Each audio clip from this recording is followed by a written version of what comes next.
Hey everyone, welcome to day 6. Wow, you made it to day 6. Congratulations. That's awesome. Okay, so I want to know what you got out of day 5. Day 5, we talked about, what did we talk about on day 5? We talked about loving what is. Oh, yes, huge. Loving what is. Tell me what you discovered about loving what is.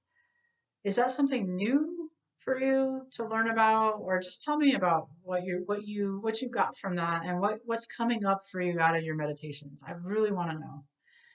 You can post it in the comments below. All right, day 6, we're going to continue on our journey. 10 minutes of meditation, 10 minutes of writing, same thing that we've been doing. And what I want to talk to you today about is on day 6, what we're going to talk about are attachments to thinking, our attachments to thoughts, right?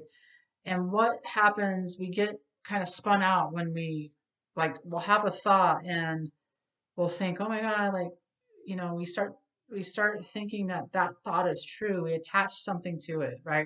Well, not something, we attach ourselves to that thought. And then it just takes us off on this spiral, right?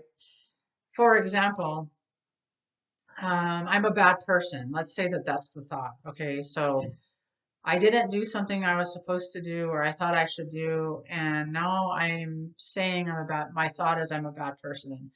Now, when you're meditating, you might have something like that happen. There might be a thought there that you're attaching to. Now, if the thought is I'm a bad person, I can attach to the thought. I can grab it and hold on to it and be like, yes, I totally am a bad person.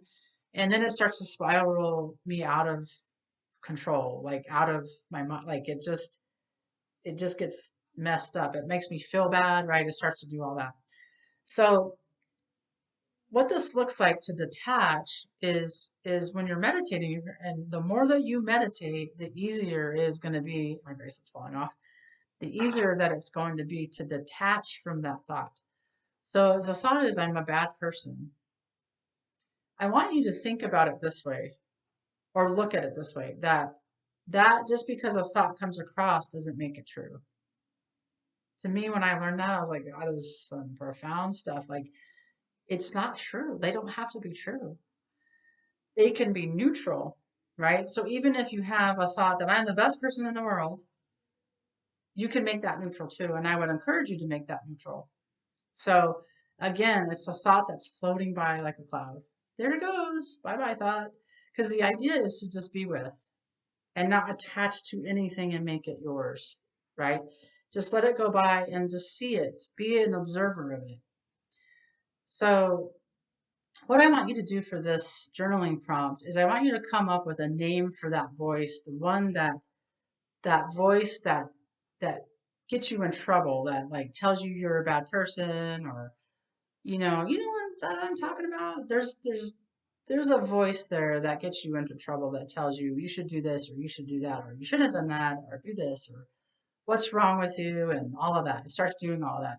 So I want you to come up with a name for that voice, and I want you to journal about that voice. What is that voice doing? What is that voice doing? Because this is help. This is helps. This really helps to separate yourself from that voice. So I read the book The Untethered Soul. If you haven't read it, I highly encourage it. In that book, he talks about sitting next to that voice so that you can start to see that there's a degree of separation from you and the voice. That the voice is not necessarily you, it's not your messages. That's someone else's messages about you. Powerful exercise when you start to separate the two, right? So I did go a little long in this video. However, I felt that was worth it to share this with you. So day 6,